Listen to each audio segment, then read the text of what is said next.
महोदय, आज राजस्थान की विधानसभा में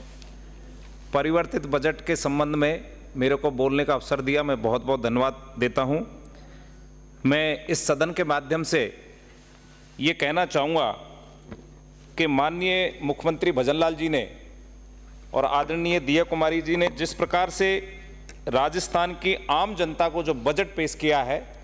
निश्चित रूप से पूरे प्रदेश के अंदर 3600 कौमों के लोगों में बहुत ज़बरदस्त उत्साह, बहुत ज़बरदस्त खुशी है।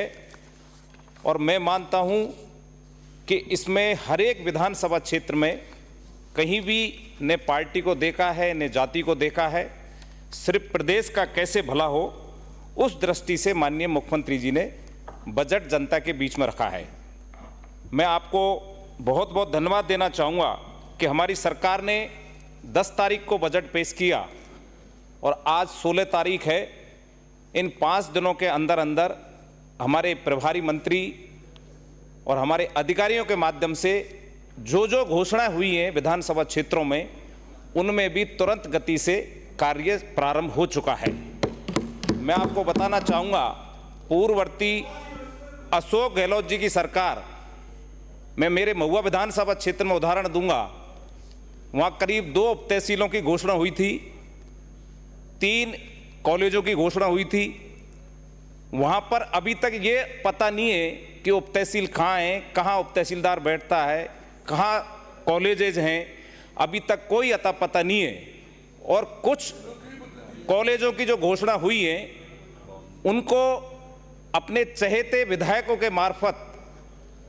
जहाँ महुआ विधानसभा क्षेत्र के मुख्यालय पर कोई घोषणा अगर हुई तो उसको 4 किलोमीटर दूर ले जाने का काम इस सरकार ने किया, गहलोत सरकार ने। वहाँ पर न छात्र पहुँच सकते, न वहाँ पर छात्राएं पहुँच सकती। मैं तो आपसे इतना कहना चाहूँगा, हमारी सरकार ने जिस प्रकार का बजट पेश किया है, निश्चित रूप से ये बहुत कारगर साबित होगा और आने वाले 5 वर्षों में और अन्य घोषणाएं जो हमारे मुख्यमंत्री जी करेंगे, निश्चित रूप से राजस्थान की दिशा और दिशा तय करेंगे। मैं आपके मार्फत ये कहना चाहूँगा, मेरे महुआ विधानसभा क्षेत्र में जो केंद्र सरकार की सबसे महत्वपूर्ण परियोजना थी जल जीवन मिशन, जो हर घर में नल देने का काम करना था, लेकिन पूर्ववर्ती सरकार ने जिस प्रकार से उसमें ज़बरदस्त घोटाला किया, आपको जानकारी देना चाहूँगा, हमारी पार्टी जब विपक्ष में थी तो सरकार के खिलाफ बड़ा जन आंदोलन हुआ और पूरे राजस्थान में करीब 20,000 करोड़ का इसमें ज़बरदस्त घोटाला गहलोत सरकार ने मिलकर इसमें किया। मेरे अकेले महुआ विधानसभा क्षेत्र में करीब 40 करोड़ का घोटाला हुआ, जिसमें पीएचडी मंत्री जी भी सरकार बनने के बाद वहाँ पर मौके पर पहुँचे थे। कहीं पाइपलाइन नहीं थी, कहीं तार नहीं थे। कहने का मतलब है कि उस पूरी व्यवस्था को इतना ज़बरदस्त खराब करने का काम किया। राजस्थान की जनता आज पानी के लिए तरस रही है, लेकिन मैं विपक्ष में बैठने वाले भाइयों से कहना चाहूँगा, निश्चित रूप से हमारी सरकार बहुत संवेदनशील सरकार है और जो कारनामे आप पिछले 5 वर्षों में करके गए थे, हमारी सरकार उन सभी कामों को मूर्त रूप देकर जनता के सामने रखेगी। और मैं मेरी सरकार को धन्यवाद देना चाहूँगा, खास तौर पर मुख्यमंत्री जी को और प्रधानमंत्री जी को,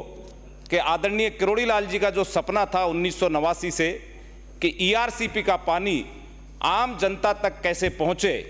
उन्होंने जब जब अवसर मिला इस ईआरसीपी के लिए बहुत आंदोलन किए आम जनता के लिए। और आज हमारी सरकार बनने के बाद मुख्यमंत्री जी ने पहला जो काम किया है वो ईआरसीपी प्रोजेक्ट को मंजूरी दी है। निश्चित रूप से यही सरकार इस काम को पूरा करके आम जनता तक पानी पहुंचाने का काम करेंगे। मैं तो आपसे कहना चाहूँगा, इनकी सरकार में जो एक अपंग सरकार थी